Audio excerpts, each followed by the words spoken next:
Medias for coming today. Je tiens vraiment à donner une mention spéciale au président du Parlement, M.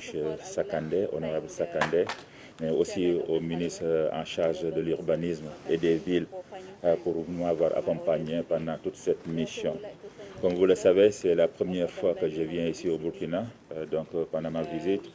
Et ça a été une occasion de voir aussi les défis et les opportunités qui s'opposent dans le secteur de l'urbanisation.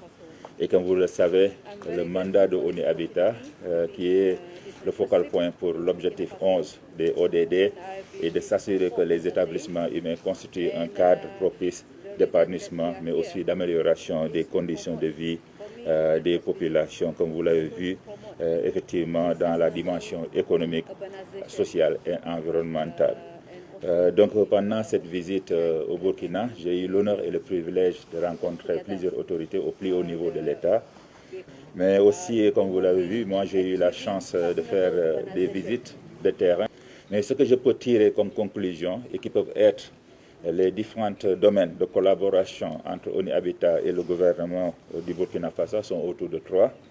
Le premier, compte tenu de l'étalage urbain, c'est vraiment de penser à une planification urbaine et territoriale intégrée qui tient compte aussi des zones périurbaines et des zones rurales en même temps.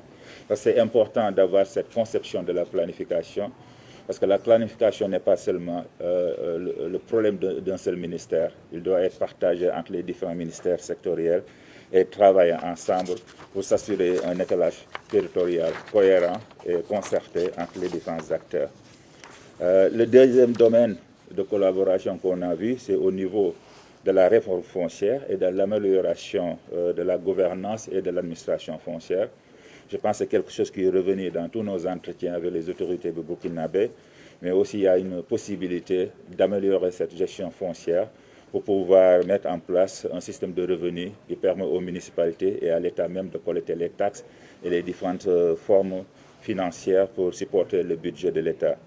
Et le dernier point, c'est effectivement quelque chose qui me tient à cœur, qui consiste vraiment à une conception transformative des quartiers non lotis au Burkina Faso. Pour nous, ça a été une visite très fructueuse et nous sommes en train de réfléchir sur les étapes prochaines.